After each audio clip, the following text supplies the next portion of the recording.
Hello बेटा, good morning. बेटा हम 10 चैप्टर कर रहे थे डेफिनेट इंटीग्रल, जिसमें हमारी 10.1 एक्सरसाइज हो गई थी।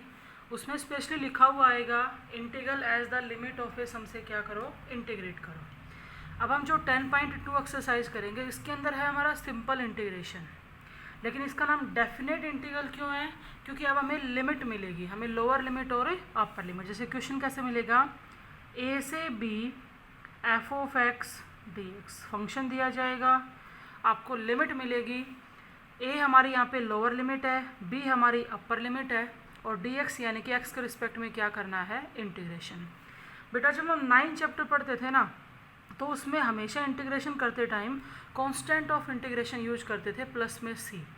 डेफिनेट इंटीग्रल के अंदर हम उस कांस्टेंट ऑफ इंटीग्रेशन सी का यूज नहीं करेंगे। वो क्यों नहीं करते, वो चीज़ मैं आपको एक एग्जांपल से बता देती हूँ। अगर हम यूज करें भी गए तो भी उसका कोई इफेक्ट नहीं पड़ेगा। इसका नाम ही क्या है, डेफिनेट। मतलब यहाँ कोई आर्बिट्रेरी कांस्टेंट यूज नहीं होगा।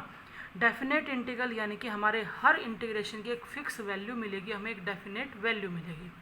देखो बेटा करना कैसे है, जैसे आपको कोई भी फंक्शन दिया जाएगा, जो आपने 9 चैप्टर में पढ़ा है ना, उससे बाहर एक भी सिंगल इंटीग्रेशन यूज नहीं होगा, सारा का सारा सेम इंटीग्रेशन होगा। बस अब आपको लिमिट मिलनी शुरू हो जाएगी।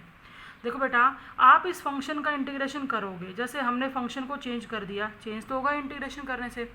लगा लो स्मॉल एफ ऑफ एक्स जो आपका था उसका इंटीग्रेशन आ गया एफ ऑफ एक्स। आपको इंटीग्रेशन करने के बाद लिमिट कैसे यूज करनी है, यहाँ लिखेंगे लोअर लिमिट को नीचे, अपर लिमिट को ऊपर। और अब सोल्व कैसे करते हैं, एफ ऑफ बी यानी कि फंक्शन में जो इंटीग्रेशन करने के बाद जो फंक्शन है उसमें अपर लिमिट रखो, माइनस में एफ ऑफ ए, फिर क्या रखो, लोअर लिमिट, और उसे क्या कर दो, सोल्व कर दो।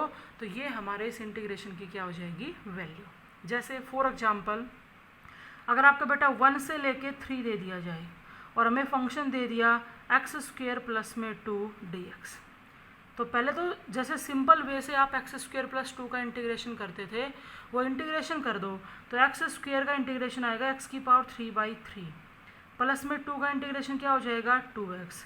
हमने लिमिट लगा दी 1 से 3, यानी कि ये आपका वो फंक्शन है जो इंटीग्रेशन के बाद है। अब आप क्या करो, इस पूरे फंक्शन के अंदर अपर लिमिट पुट कर दो। रखो बेटा, जहाँ जहाँ x है वहाँ वहाँ 3 रखेंगे, तो ये बनेगा 3 की पावर 3 अपॉन में 3 प्लस में 2 इंटू में 3 क्या आएगा, 6, माइनस में अब लोअर लिमिट पुट कर दो। एक्स की जगह क्या रखेंगे, 1, तो ये आएगा 1/3 और प्लस में 2 इंटू में 1 क्या आ जाएगा, 2, और इसे सोल्व करना है। देखो बेटा 3 की पावर 3 27, 27 अपॉन में 3 करेंगे तो 9, और 9 प्लस में 6 कितना हो गया, 15, और माइनस में हमारे पास अगर एलसीएम ले तो 3 आ गया, तो ये बनेगा 3 इंटू में 2 6, माइनस का 7/3 आ जाएगा। सोल्व करने के लिए दोबारा से एलसीएम लिया, 3 आ गया, तो ये हो गया 45 माइनस में 7, तो ये हमारा 38 अपॉन में क्या आएगा, 3। ये हमारे इस इंटीग्रल की वैल्यू है। इंटीग्रेशन का नाम डेफिनेट इंटीग्रल था, तो आप देख सकते हो इसकी अपनी एक फिक्स वैल्यू आएगी, एक पर्टिकुलर वैल्यू आएगी। इसके अंदर कोई भी ऐसा आर्बिट्रेरी कांस्टेंट यूज नहीं करेंगे। अगर आप जैसे यूज करते, जैसे एक्स स्क्वेयर प्लस में 2, सेम क्वेश्चन ले रही हूँ मैं, और 1 से 3 क्यों नहीं करते हम कांस्टेंट ऑफ इंटीग्रेशन, उसकी वजह सुनो। आप जब इंटीग्रेशन करोगे, अगर 9 चैप्टर के बेस पे करते हो, तो एक्स क्यूब अपॉन में 3 प्लस में 2 का 2x, और प्लस में आपने लगा दिया कांस्टेंट ऑफ इंटीग्रेशन c, और फिर आपने लिमिट अप्लाई कर दी बेटा 1 से 3। जब बेटा आप अपर लिमिट पुट करोगे तो 3 की पावर 3 प्लस में 2 इंटू में 3 6, और प्लस में c तो एज इट इज रह जाएगा। माइनस में लोअर लिमिट पुट करोगे यहाँ पे तो 1/3 प्लस में 2 प्लस में c आएगा, और जब आप ये ब्रैकेट हटा के माइनस साइन को अंदर लेके जाओगे तो ये तो कितना बन गया, 9 प्लस में 6 प्लस में c माइनस का 1/3 माइनस का 2 और माइनस का c, तो उस कांस्टेंट से कांस्टेंट कट जाएगा। आप सोल्व करोगे तो वही आएगा 38/3।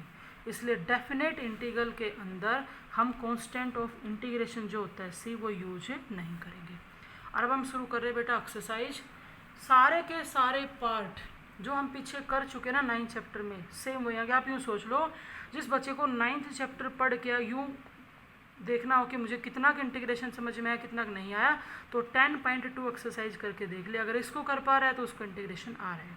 सुनो बेटा, फर्स्ट कहता है 1 से 4 1 अपॉन में √x dx। आपको सिर्फ एक बार 1/√x की तरफ देखना है कि इंटीग्रेशन क्या आएगा। तो बेटा 1/√x का इंटीग्रेशन क्या होगा, x की पावर -1/2 + 1 अपॉन में -1/2 + 1। c आपको लगाना नहीं है, लगाओगे तो भी बात वही रहेगी। इंटीग्रेशन कर दिया, उसके बाद क्या लगा दो, लिमिट लगा दो, कर लो। अगर इसको सोल्व करना है तो ऊपर बेटा x की पावर 1/2 यानी कि यूँ कह सकते हैं √x, और नीचे हमारे पास 1/2 आएगा और हमारी लिमिट है 1 से 4। इस 1/2 का आप ऊपर लिखना चाहो तो लिख सकते हो। तो हमारे पास 2√x है और लिमिट 1 से 4, कर दो लिमिट अप्लाई। देखो x की जगह जब अपर लिमिट 4 रखेंगे तो 2 तो हमारा था ही, और 4 का रूट कितना आएगा 2। माइनस में जब लोअर लिमिट रखेंगे तो 1 का रूट होगा 1, तो बाहर वाला 2 एज इट इज, 4 माइनस में 2 यानी कि इस इंटीग्रेशन की वैल्यू क्या आएगी 2। सारा सब कुछ बिल्कुल सेम वैसे क्या वैसे ही है, सिर्फ एक टर्म ऐड होगी, क्या हमें लिमिट पुट करनी पड़ेगी। नेक्स्ट सुनो बेटा, 2 से 3 x² प्लस में 1 है dx। बात है कि आपको x² + 1 का इंटीग्रेशन आता है या नहीं। तो क्या हो जाएगा बेटा, x की पावर 3/3 प्लस में 1 का हो जाएगा x। आपको लिमिट लगानी है 2 से 3, अपर लिमिट पुट करो, माइनस में लोअर लिमिट पुट करो, सोल्व करो, आपके इंटीग्रेशन की वैल्यू आ जाएगी। क्या हो जाएगा बेटा, देखो 3 की पावर 3 27 अपॉन में 3 तो कितना 9, प्लस में x की जगह 3, माइनस में जब लोअर लिमिट पुट करेंगे तो 2 की पावर 3 कितना बनेगा 8/3 और प्लस में 2, सोल्व कर देंगे, वो इसका आंसर होगा। नेक्स्ट सुनो बेटा, 0 से 1 अपॉन में 3x - 4 है। अच्छे से ध्यान से देखो, अगर हमें इसका इंटीग्रेशन करना है तो बेटा ये डिनोमिनेटर में प्रॉपरली लीनियर है, इसका इंटीग्रेशन लॉग की फॉर्म से होगा, log of mode of 3x - 4 और अपॉन में बेस का डेरिवेटिव 3x का डेरिवेटिव क्या आएगा 3, और फिर उस पर लिमिट लगाएंगे 0 से 1। देखो बेटा जब हम 1 पुट करेंगे तो ये वाला 1/3 तो मैंने बाहर रख दिया, दोनों से बाहर ही आएगा। तो आप 1 पुट करोगे तो 3 × में 1 क्या है 3, 3 - 4 -1, -1 का मोड 1, तो log 1 आया बेटा, log 1 की वैल्यू क्या होती है 0। माइनस में जब आप लोअर लिमिट पुट करोगे, x को 0 पुट करोगे तो 3 × में 0, 0, 0 - 4 -4, और -4 का मोड क्या हो जाएगा 4 हो जाएगा। तो ये क्या आ गया log 4 आ गया। हो सकता है उसने आंसर के अंदर इसको चेंज कर रखा हो, 4 को 2 की पावर 2 लिख रखा हो, उसके बाद 2 को आगे भेज रखा हो, तो वो आप करना चाहो तो कर सकते हो, या फिर यूँ कहीं छोड़ रखा हो -1/3 log 4। नेक्स्ट देखो बेटा, 0 से 1 e की पावर 2x है। मेरे कहने का मतलब बेटा यहाँ पर भी आपको फोकस तो इंटीग्रेशन पे ही करना है कि इंटीग्रेशन कैसे होगा, लिमिट पुट करना तो कोई बड़ी बात नहीं है। सुनो बेटा 0 से 1 हमें इसका इंटीग्रेशन करना है। इंटीग्रेशन करने से पहले हम अंदर मल्टीप्लाई करेंगे तो e की पावर 2x इंटू में e की पावर 2x e की पावर 4x बनेगा, प्लस में 3 इंटू में e की पावर 2x आ जाएगा dx। अब मेरे ख्याल में हर बच्चा कर सकता है, कैसे e की पावर 4x का होगा e की पावर 4x अपॉन में 4, प्लस में 3 तो एज इट इज, और e की पावर 2x का होगा e की पावर 2x अपॉन में 2, और फिर उस पर लिमिट लगाएंगे 0 से 1, रख के सोल्व कर देना। नेक्स्ट देखो बेटा इसका 5th पार्ट, 0 से π/4 1 अपॉन में cos² x है। आपको ध्यान इंटीग्रेशन पे ही देना है, लिमिट कोई बड़ी बात नहीं है बेटा। 1/cos² को हम sec² x लिख सकते हैं, और sec² तो tan का डेरिवेटिव होता है, या आप यूँ कह दो sec² का इंटीग्रेशन तो tan होता है। कर दिया, लिमिट पुट करेंगे, π/4 रखोगे तो tan π/4 1, और 0 पुट करोगे तो tan 0 0, तो 1 - 0, आंसर क्या आ जाएगा 1। नेक्स्ट देखो 0 से π/2 sin 2x है। सिंपल सा है, साइन का इंटीग्रेशन क्या होता है माइनस कोस, तो माइनस में cos 2x अपॉन में एंगल का डेरिवेटिव 2, और लिमिट लगा देंगे 0 से π/2। बेटा जब लिमिट पुट करेंगे ना तो देखो मैंने इस -1/2 को तो यूँ का यूँ लिख दिया, जब तुम x को π/2 रखोगे तो 2 इंटू में π/2 पाई आएगा, और cos पाई की वैल्यू होती है -1। ठीक है, उसके बाद माइनस में लोअर लिमिट पुट करेंगे तो लोअर लिमिट में भी ये -1/2 तो यूँ का यूँ रहेगा क्योंकि इसके साथ एज ए कॉन्स्टेंट है, और 0 पुट करेंगे तो बेटा cos 0 क्या होता है 1, तो कर दो इसको सोल्व, ये बन गया प्लस का 1/2, ये भी प्लस का 1/2, तो हमारा आंसर क्या आ जाएगा 1 आ जाएगा। नेक्स्ट देखो बेटा 0 से 1 अपॉन में √2, लिमिट हमारी चाहे 0 हो चाहे नॉन जीरो हो, पॉजिटिव हो या नेगेटिव हो, हमें कोई दिक्कत नहीं है, फ्रैक्शन में हो भले इन्फिनिटी ही क्यों ना हो। देखो बेटा, साइन इनवर्स एक्स का डेरिवेटिव 1/√1 माइनस एक्स स्क्वेयर होता है। चाहे इसमें वो जो 6 फॉर्मूले पढ़े थे ना 9.456 एक्सरसाइज वाले, वो अप्लाई कर सकते हो, या अपना ये तो सीधा भी याद होता है हमें कि ये साइन इनवर्स एक्स का डेरिवेटिव है तो इसका इंटीग्रेशन क्या होगा, साइन इनवर्स एक्स, उसके बाद 0 से 1/√2। अब देखो, जब आपने अपर लिमिट पुट की तो साइन इनवर्स 1/√2 लिखा जाएगा, माइनस में साइन इनवर्स 0, तो बेटा इसमें सेकंड चैप्टर का यूज हो गया। साइन इनवर्स 1/√2 की प्रिंसिपल वैल्यू π/4 होती है और साइन इनवर्स 0 की क्या होती है, 0, तो आंसर क्या हो जाएगा, π/4। नेक्स्ट देखो, π/6 से π/2 हमारे पास है कोस एक्स अपॉन में साइन स्क्वेयर एक्स। ध्यान अब भी हमें यही रखना है कि हम इंटीग्रेशन कैसे करें। देखो, π/6 से π/2 बेटा कोस अपॉन में एक साइन अगर हम यूज करेंगे तो कोट एक्स आएगा, और बचा हुआ साइन अगर मैं ऊपर लिखूंगी तो कोसिकेंट एक्स आएगा। अब अच्छा देखो, कोसिकेंट एक्स का derivative minus cosecant into coat होता है, इसका मतलब कोट इंटू कोसिकेंट का इंटीग्रेशन माइनस कोसिकेंट आएगा, और यहाँ पे π/6 से π/2। और अब लिमिट पुट करेंगे तो कोसिकेंट π/2 की वैल्यू भी हमें पता है क्या होती है 1, π/6 की वैल्यू हमें पता है क्या होती है 2, तो आप इसको सोल्व कर देना। नेक्स्ट देखो बेटा, क्वेश्चन नंबर सेकंड, 0 से π/2 साइन स्क्वेयर x/2 dx है। ये साइन स्क्वेयर कोस स्क्वेयर वाले क्वेश्चन हमने 9.1 के अंदर ही पढ़े थे। याद करो, साइन स्क्वेयर कोस स्क्वेयर इनका इंटीग्रेशन करेंगे तो हम साइन स्क्वेयर x/2 को क्या लिखेंगे, 1 माइनस कोस एक्स अपॉन में 2। क्या बताया था, अगर साइन है तो बीच में माइनस का साइन आएगा, और कोस का एंगल इस साइन वाले एंगल का डबल होता है बेटा। अब देखो 1/2 तो एज ए कॉन्स्टेंट बाहर, और 1 का इंटीग्रेशन तो हो जाएगा x, और कोस का इंटीग्रेशन हो जाएगा साइन x, और अब उसके बाद हम क्या लगाएंगे, लिमिट लगाएंगे 0 से π/2 लगाओ। जैसे 1/2 मैंने बाहर ले लिया, x की जगह π/2 रख दिया, माइनस में साइन π/2 होता है 1, जब माइनस में मैं लोअर लिमिट रखूँगी तो 1/2 तो बाहर ले लिया, और बेटा x की जगह 0 और साइन 0 भी 0, तो ये वाला पूरा पार्ट तो आपका क्या हो जाएगा 0, यानी कि हमारा आंसर क्या बचेगा यहाँ से π/4 माइनस में 1/2। कोई प्रॉब्लम नहीं है, चाहे आंसर में पाई आए π/2 आए, कोई दिक्कत नहीं है। नेक्स्ट सुनो बेटा, 0 से π/4 है, tan स्क्वेयर एक्स है। जब मैंने 9 चैप्टर करवाया था ना, तब भी बताया था कि जैसे tan स्क्वेयर है, कोट स्क्वेयर है, बिल्कुल माइंड से निकल जाता है इनका इंटीग्रेशन। बेटा tan स्क्वेयर खुद किसी का इंटीग्रेशन डेरिवेटिव नहीं होता, इसलिए हम tan स्क्वेयर को सीकेंट और tan के कंबाइन फॉर्मूले की हेल्प से सीकेंट स्क्वेयर एक्स माइनस 1 लिखेंगे, और उसके बाद हम कहेंगे कि सीकेंट स्क्वेयर का इंटीग्रेशन तो tan x और 1 का इंटीग्रेशन x, और फिर उस पर लिमिट लगाएंगे 0 से π/4। ठीक है, नेक्स्ट सुनो, 0 से π/2 हमारे पास है साइन की पावर 3x dx। इसको हम दो तरह से कर सकते हैं, एक तो सब्स्टिट्यूशन से कर सकते हैं, एक हम साइन 3x के फॉर्मूले से कर सकते हैं। बेटा डेफिनेट इंटीग्रल के अंदर सब्स्टिट्यूशन का अभी मैंने कोई क्वेश्चन आपको समझाया नहीं है, क्योंकि उसके अंदर हमें थोड़ा लिमिट का भी ध्यान रखना पड़ेगा, इसलिए हम इसको साइन 3x के फॉर्मूले से कर लेते हैं। साइन 3θ कहो या साइन 3x कहो, क्या फॉर्मूला होता है, 3 साइन x माइनस में 4 साइन क्यूब x।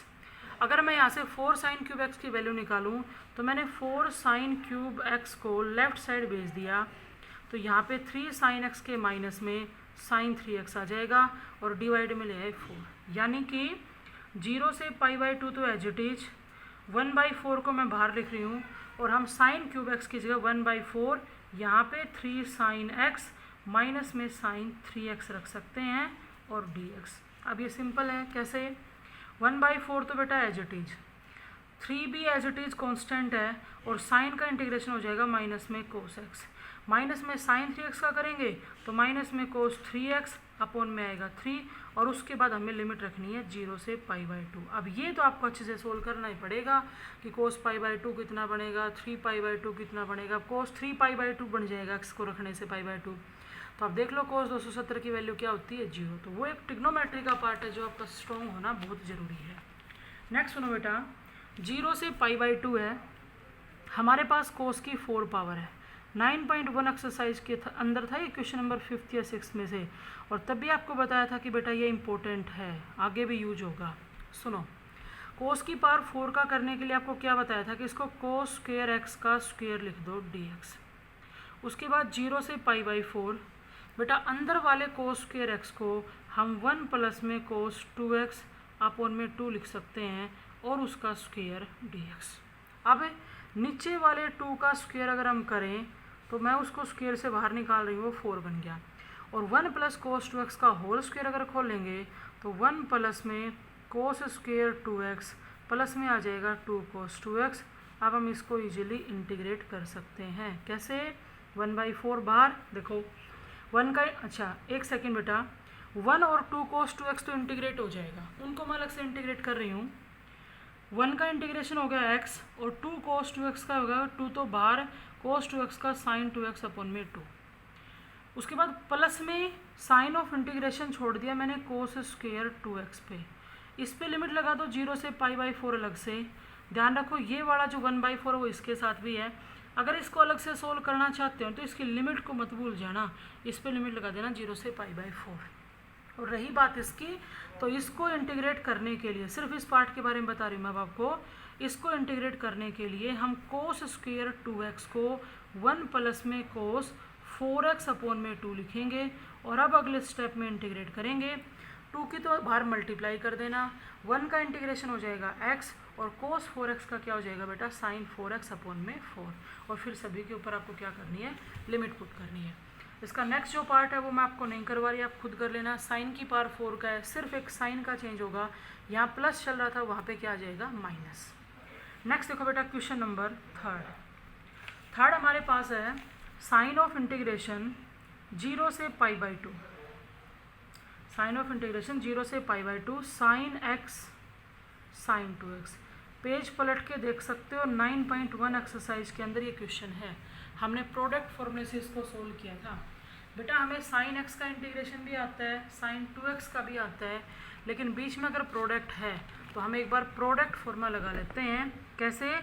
2 से मल्टीप्लाई कर दिया, 2 से डिवाइड कर दिया, डिवाइड वाला 2 तो हमने बाहर रख दिया, लिमिट लगाई 0 से π/2। और लिमिट लगाना हर स्टेप पे भूल मत जाना, आपको लगानी पड़ेगी।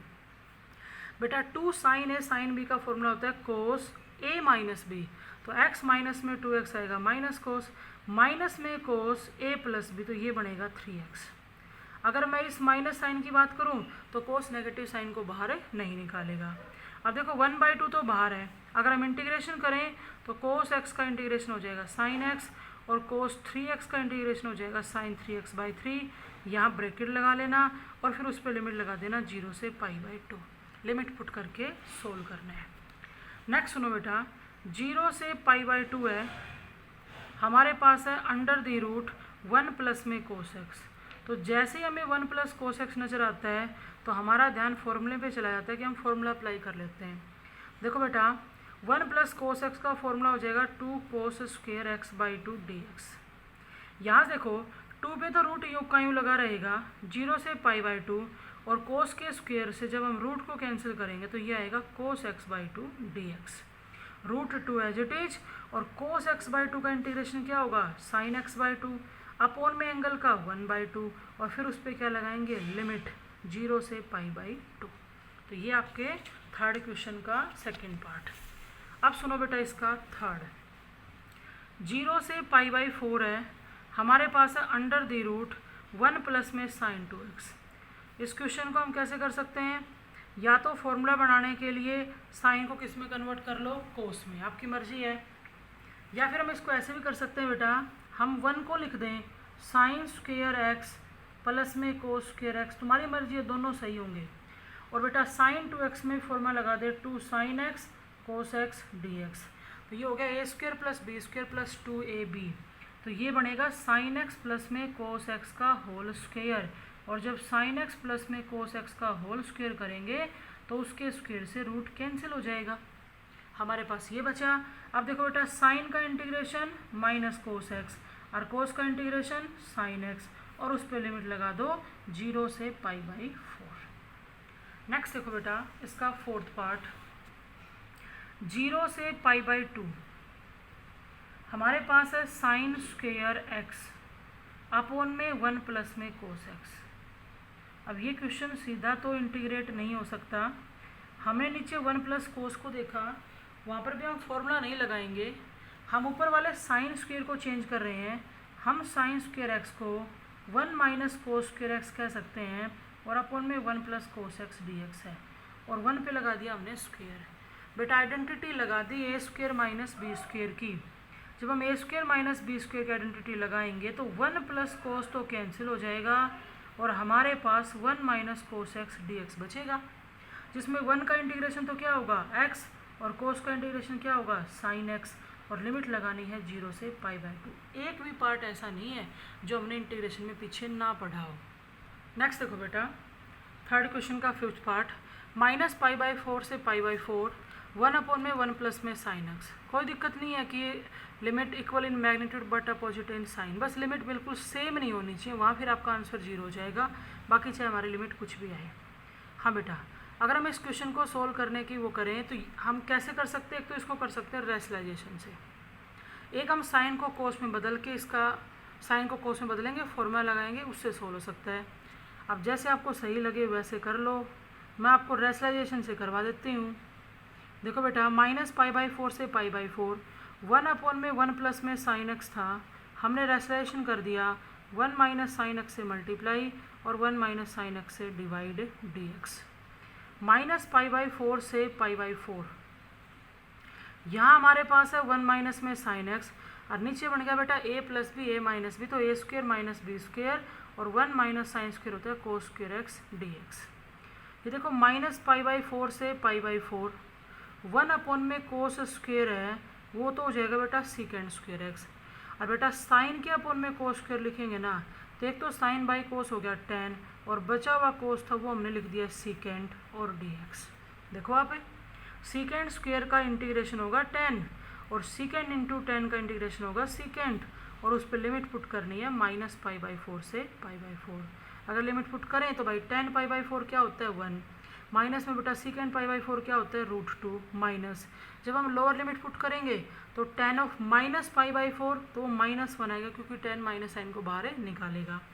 माइनस में जब सीकेंड में रखेंगे तो सीकेंड माइनस साइन को बाहर नहीं निकालेगा और सीकेंड π/4 की वैल्यू क्या आ जाएगी √2, तो 1 माइनस में √2 ये बेटा प्लस का 1 और प्लस का ही क्या आ जाएगा √2, तो हमारा √2 से √2 तो कैंसिल हो गया और 1 + 1 आंसर कितना आ जाएगा 2। आपको हर क्वेश्चन के अंदर लास्ट तक लिमिट पुट करके सोल्व करना है। नेक्स्ट सुनो बेटा, इसी में लास्ट पार्ट है π/2 से पाई है और हमारे पास है 1 प्लस में कोस एक्स अपॉन में 1 माइनस में कोस एक्स। चाहे तो इसको रेशनलाइजेशन से करो वरना दोनों में फॉर्मूला बन रहा है, फॉर्मूला लगा दो। देखो बेटा 1 प्लस कोस एक्स का फॉर्मूला होगा 2 कोस स्क्वायर x/2 और 1 माइनस कोस एक्स का फॉर्मूला होगा 2 साइन स्क्वायर x/2 dx। 2 से 2 कैंसिल हो जाएगा और कोस स्क्वायर अपॉन में साइन स्क्वायर है तो वो बनेगा कोट स्क्वायर x/2। और बेटा कोट स्क्वायर और टेन स्क्वायर का जब करना हो तो कंबाइन फॉर्मूले की हेल्प लेते हैं।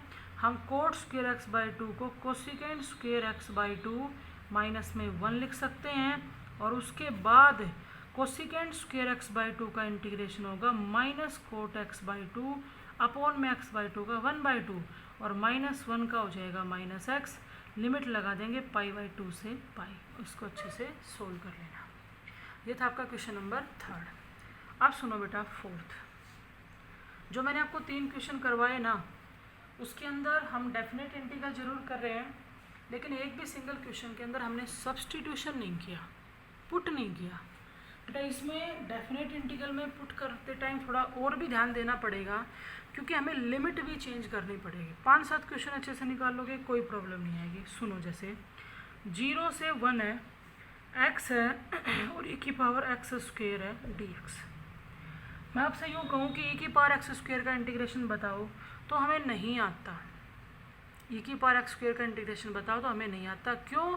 क्योंकि जब इसके पावर का डेरिवेटिव नीचे लिखा जाएगा तो वेरिएबल बचेगा, तो जिससे हमें इंटीग्रेशन में प्रॉब्लम होती है हम उसको सब्सटीट्यूशन में लेते हैं या नहीं। तो बेटा हम अब ध्यान से सुन लो, इस क्वेश्चन के अंदर हम x² में सब्सटीट्यूशन लगा रहे हैं, t पुट कर दिया, लेकिन अब आपको कई चीज़ें बदलनी पड़ेंगी, आपको लिमिट भी बदलनी पड़ेगी। सबसे पहले तो देखो आप अपने सबसे पहले लिमिट ही बदल लो। देखो ये जो लिमिट है ना ये x की है कि x 0 से 1 वेरी कर रहा है। अगर आपने सब्सटीट्यूशन टी में लगा दी तो अब लिमिट भी किसकी आनी चाहिए, टी की आनी चाहिए। सुनो क्या कहेंगे हम, लिमिट निकाल रहे हैं हम, अगर x 0 है, लोअर लिमिट अगर x की 0 थी, हमने x को 0 रखा तो t भी क्या आ गया 0, मतलब सब्सटीट्यूशन के बाद भी लोअर लिमिट क्या रहेगी 0।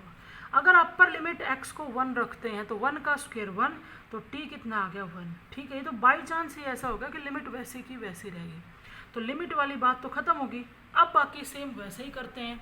यूँ बताओ, जब हम एक्स स्क्वायर को टी पुट करते हैं तो हम बोथ साइड डेरिवेटिव करेंगे। एक्स स्क्वायर का हो जाएगा 2x, टी का हो जाएगा dt अपॉन में dx। यहाँ से बेटा मैंने x dx निकाला, 2 को उधर भेज दिया। ध्यान से सुनो, x dx की जगह 1/2 dt आ गया और e की पावर में जो टर्म थी उसको क्या पुट कर दिया t। अब इतना फर्क पड़ेगा कि इनडेफिनेट इंटीग्रल के अंदर लास्ट में हम t की जगह वापस क्या रखते थे एक्स स्क्वायर। यहाँ पे आपको ऐसा कुछ नहीं करना क्योंकि लास्ट में t बचेगा ही नहीं। देखो बेटा 1/2 तो एज ए कॉन्स्टेंट बार और e की पावर t का इंटीग्रेशन, तो e की पावर t होगा और फिर मैंने उस पर लिमिट लगा दी 0 से 1। देखो 1/2 एज इट इज, जब तुम अपर लिमिट रखोगे तो e की पावर 1 यानी कि e, और लोअर लिमिट पुट करोगे तो e की पावर 0 यानी कि 1। तो आप देखोगे तो डेफिनेट इंटीग्रल के अंदर हम जो सब्सटीट्यूशन लगाते हैं ना उसमें लास्ट में t बचेगा ही नहीं क्योंकि हम लिमिट पुट कर देते हैं। और दूसरी बात, हम लिमिट को भी t में ही कन्वर्ट कर लेते हैं, तो ये आपका आंसर हो जाएगा। फिर देखो बेटा इसका सेकंड, 0 से 1 x है, √1 माइनस एक्स स्क्वेयर है dx। ध्यान से सुना, √1 माइनस एक्स स्क्वेयर में तो हम 9.9 एक्सरसाइज का फॉर्मूला भी लगा सकते हैं, लेकिन बेटा प्रॉब्लम हमें इस बाहर वाले एक्स से है, यानी कि हमें सब्सटीट्यूशन लगानी पड़ेगी।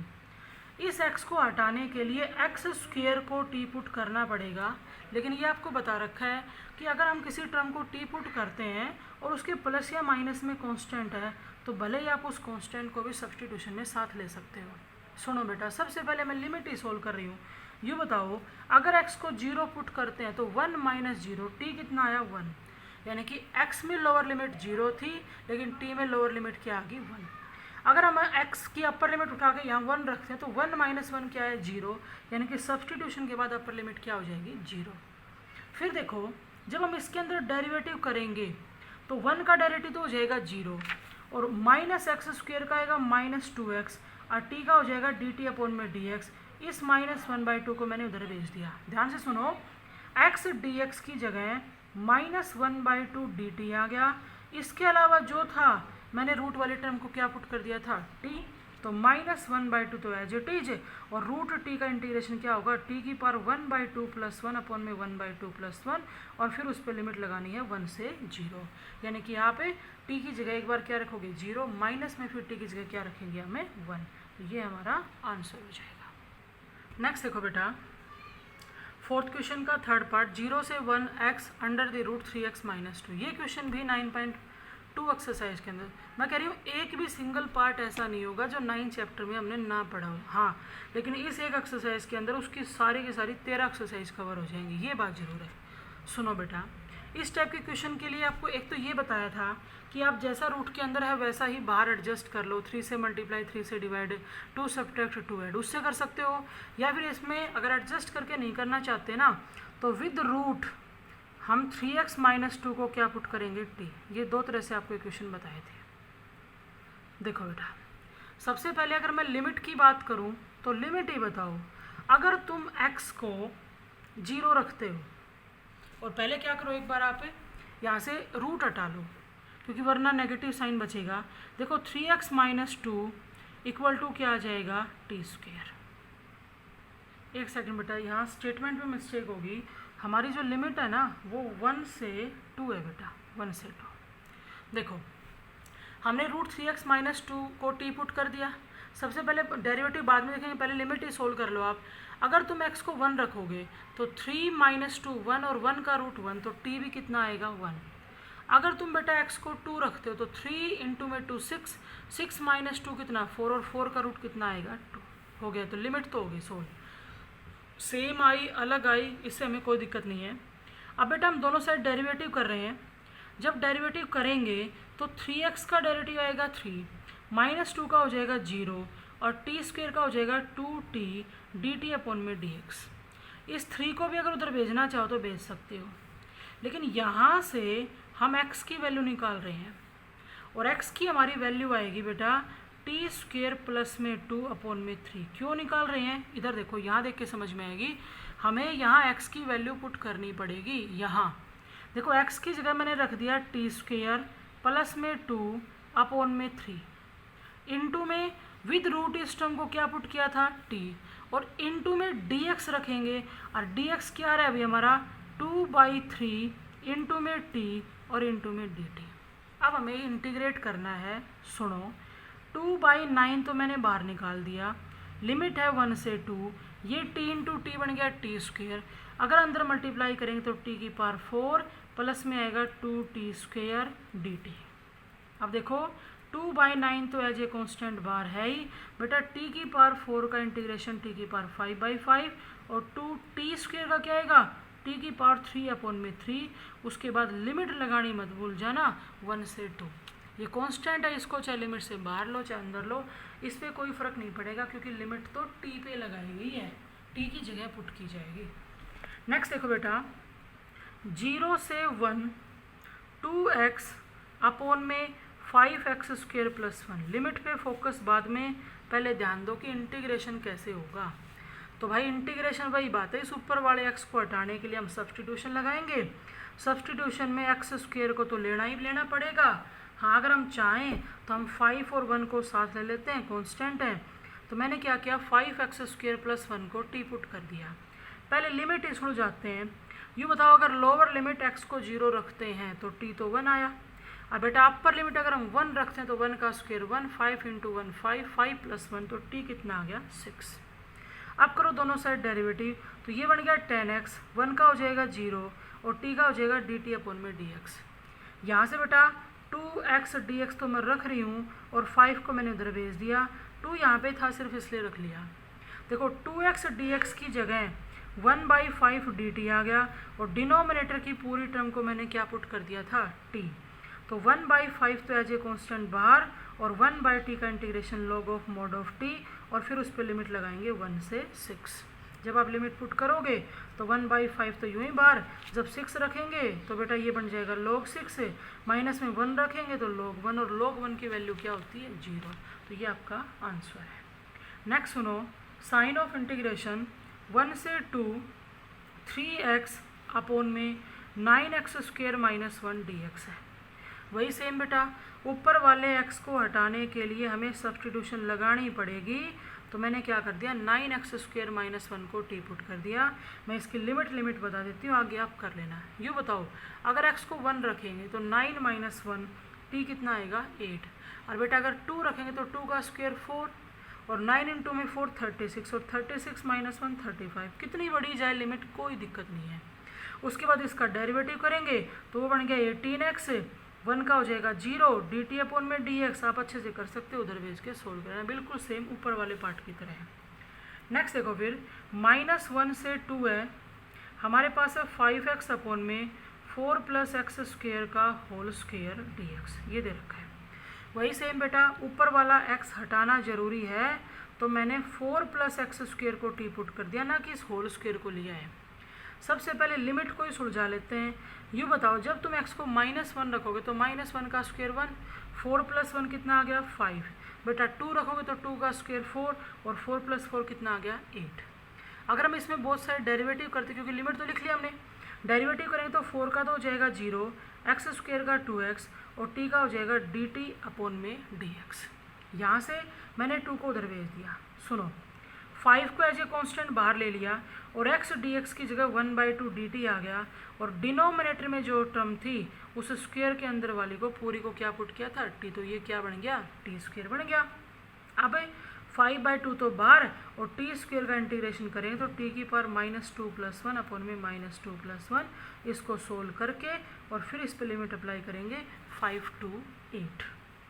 नेक्स्ट देखो बेटा, इसका 7th पार्ट, 0 से 1 e की पावर x अपॉन में 1 प्लस में e की पावर 2x dx है। देखो यहाँ पर भी हमें सब्स्टिट्यूशन लगानी पड़ेगी। हम क्या कर रहे हैं, 0 से 1, नीचे जो बेटा e की पावर 2x था ना, मैंने उसको ऐसे लिख दिया, x अंदर और 2 बाहर, एक ही बात होती है। फिर बेटा e की पावर x को हटाने के लिए मैंने सब्सटीट्यूशन लगा दी e की पावर x में। तो सबसे पहले तो मैं लिमिट ही बदल रही हूँ। ये बताओ जब आप x की जगह 0 रखोगे तो किसी भी नंबर की पावर 0 क्या होता है 1, और जब बेटा 1 रखोगे तो क्या बनेगा e। कोई दिक्कत नहीं है कुछ भी आ जाए लिमिट में। इसके अंदर जब आपने डेरिवेटिव किया तो e की पावर x t का हो जाएगा dt अपॉन में dx। तो ऊपर जो e की पावर x dx था वो तो बन गया dt। ध्यान से सुनो, नीचे 1 प्लस में टी स्क्वेयर बन गया और 1/1 plus T square tan inverse t आएगा इसका इंटीग्रेशन, और फिर इस पे लिमिट लगाएंगे 0 से e। अब जब तुम t की जगह रखोगे तो tan इनवर्स e माइनस में tan इनवर्स 0 क्या हो जाएगा 0। तो इस tan इनवर्स e को यूं कहीं छोड़ दो आप। नेक्स्ट देखो बेटा, फोर्थ क्वेश्चन का लास्ट पार्ट हमारे पास ये दे रखा है, हमें रूट एक्स को हटाना है। रूट एक्स को हटाने के लिए किस टर्म को टी पुट करें, एक्स की कितनी पावर चाहिएगी, तो वो पता लगाने के लिए आप रूट एक्स का ही इंटीग्रेशन कर लिया करो। अगर रूट एक्स का इंटीग्रेशन करेंगे तो एक्स की पावर 3/2 आएगा, यानी कि एक्स की पावर 3/2 को टी पुट करना पड़ेगा। 30 मैंने साथ ले लिया, इंटीग्रेशन था, तो 30 माइनस में एक्स की पावर 3/2 को टी पुट कर रहे हैं। सबसे पहले बेटा लिमिट ही सोल्व करते हैं। ये बताओ जब एक्स को 4 रखेंगे, ध्यान से सुनना है, देखो यहाँ सोल्व कर रही हूँ मैं। 30 माइनस में x को जो 4 रखेंगे तो 4 को मैं लिखूँगी 2 की पावर 2, उसकी पावर 3/2 है, तो ये तो कैंसिल हो गया। अब 30 माइनस में 2 की पावर 3 कितना 8, तो t हमारा 22 आ गया। उसके बाद सुनो, जब तुम x को 9 रखोगे तो 30 माइनस में 9, अब 9 को क्या लिखेंगे 3 की पावर 2 और उसकी पावर 3/2 इक्वल टू टी, तो ये तो कैंसिल हो गया।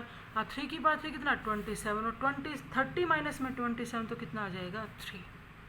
अब यहाँ करो डेरिवेटिव, 30 का डेरिवेटिव 0 माइनस 3/2 आगे, और x/2 3/2 माइनस 1 करेंगे तो वो बच जाएगी 1/2 पावर, और t का हो जाएगा dt, इधर चला गया dx। रूट एक्स dx को तो मैंने यही रख लिया, और माइनस 3/2 उधर भेजे तो माइनस का 2/3 dt। देखो इधर root x dx minus 2/3 dt उधर भेज दिया, और बेटा सिंपल सा क्वेश्चन बन गया। इस पूरी टर्म को टी पुट किया तो ये क्या बन गया टी स्क्वेयर। अब माइनस 2/3 तो एज इट इज, और 1/t स्क्वेयर का इंटीग्रेशन क्या होगा t की पावर -2 + 1 अपॉन में -2 + 1, और फिर इस पर लिमिट क्या लगाएंगे हमें 22 से 3, और इसको सोल्व कर देंगे। ये आपके फोर्थ क्वेश्चन का थर्ड पार्ट। फिर देखो बेटा फिफ्थ, साइन ऑफ इंटीग्रेशन है 0 से π/2 है। अब फोर्थ में सब्सटीट्यूशन की प्रैक्टिस होगी, अब कोई ऐसा पार्ट नहीं बचा जो आपका अलग आएगा। हाँ इंटीग्रेशन तो वही है भाई, हमने जो पूरा पढ़ा उसका यूज हम कर सकते हैं। साइन की पावर 3θ dθ। देखो इसको इंटीग्रेट करें तो भाई हमें कोस का इंटीग्रेशन तो आता है, लेकिन हमें रूट कोस का नहीं आता, ठीक है।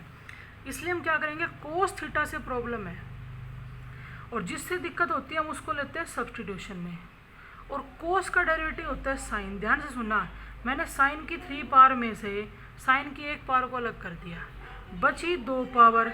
2 पावर को मैंने साइन स्क्वेयर को मैंने क्या लिख दिया 1 माइनस कोस स्क्वेयर, और ये रूट कोस थीटा लिख दिया मैंने एज इट इज। क्योंकि देखो अगर हम कोस को टी पुट कर रहे हैं ना, तो इस साइन के अलावा सारा फंक्शन फिर कोस में होना चाहिए, ये इस तरह से एडजस्ट कर दिया। अब उसके बाद मैं यूँ कर रही हूँ कोस थीटा को टी पुट कर रहे हैं, तो बेटा सबसे पहले लिमिट ही बदल देते हैं।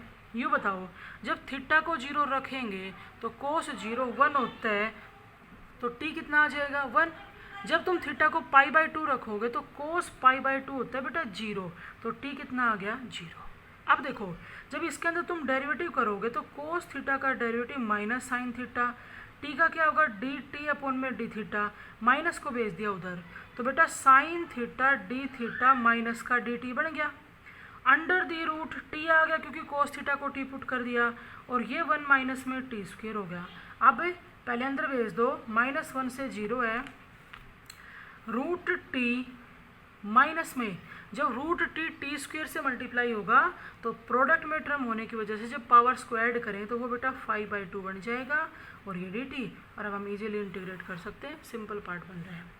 नेक्स्ट देखो बेटा हमारे पास है 0 से π/2, कोस की पावर 3 है, कोस की पावर 3x, और साइन x की पावर 1/4। ध्यान सुना पिछले क्वेश्चन वाली बात है, हमें साइन का इंटीग्रेशन तो आता है, लेकिन अगर साइन के ऊपर 1/4 पावर रहेगी तो हम उसको इंटीग्रेट नहीं कर सकते, यानी कि दिक्कत साइन से है। साइन से है तो सब्सटीट्यूशन साइन में लगानी है, और साइन का डेरिवेटिव कोस होता है, तो क्या करेंगे, कोस की 3 पावर में से एक कोस को तो अलग करेंगे और बचे हुए कोस को साइन में कन्वर्ट करेंगे। क्यों? क्योंकि इसके अलावा फिर सारा फंक्शन किस में होना चाहिए, साइन में। देखो बेटा, हमने साइन एक्स को टी पुट कर दिया। सबसे पहले लिमिट ही लें, अगर एक्स को 0 रखेंगे तो साइन 0 0 होता है, अगर एक्स को π/4 रखेंगे तो साइन π/4 1/√2 होता है। फिर यहाँ कर दो डेरिवेटिव, तो बेटा साइन एक्स का डेरिवेटिव होगा कोस एक्स, टी का हो जाएगा dt अपॉन में dx, तो कोस एक्स dx तो बन गया dt। साइन को मैंने टी पुट किया था तो t की पावर 1/4 और अंदर 1 माइनस टी स्क्वेयर, तो इस t की पावर 1/4 के अंदर मल्टीप्लाई कर दो 0 से 1/√2, ये बनेगा t की पावर 1/4 माइनस t की पावर 1/4। जब टी स्क्वेयर की मल्टीप्लाई में जाएगा तो प्रोडक्ट में टर्म होने की वजह से इनकी पावर ऐड हो जाएंगी, ऐड होके पावर हमारी बन जाएगी 9/4 dt। और अब इंटीग्रेशन कर देंगे, t की पावर 1/4 का क्या आएगा, t की पावर 1/4 प्लस 1 अपन में 1/4 प्लस 1, सेम ऐसे ही इसमें पावर में 1 ऐड करके करेंगे। उसके बाद देखो बेटा 0 से π/6 है। नेक्स्ट पार्ट, कोस की पावर -3 2 थीटा है और इनटू में साइन 2 थीटा है। कुछ नहीं है, पावर के चक्कर में आपको घुमा रहा है। अगर हम पावर को पॉजिटिव बनाना चाहें तो साइन 2 थीटा तो मैंने ऊपर रख लिया, इसको मैं नीचे लिखूं तो कोस 2 थीटा की पावर 3, क्योंकि नीचे आगे पावर कैसी बन जाएगी, पॉजिटिव। अब साफ दिख रहा है, साइन 2 थीटा को हटाने के लिए हम कोस 2 थीटा को टी पुट करेंगे। जब लिमिट सोल्व करेंगे, थीटा को 0 रखेंगे तो कोस 0 क्या होता है, 1। बेटा जब थीटा को π/6 रखेंगे तो ये बन जाएगा π/3, और कोस π/3 वैल्यू होती है 1/2। डेरिवेटिव करेंगे तो कोस 2 थीटा का क्या आएगा, साइन 2 थीटा डी थीटा, वो 2 भी आएगा, उधर भेज दिया, ये बन गया dt। बेटा नीचे आएगा t की पावर 3 और 1 अपॉन में t³ का इंटीग्रेशन कैसे लिखेंगे, t की पावर -3 + 1 अपॉन में -3 + 1, बाहर जो 1/2 कॉन्स्टेंट था वो एज इट इज, और उसके बाद ये लिमिट अप्लाई कर देंगे 0 से 1/√2।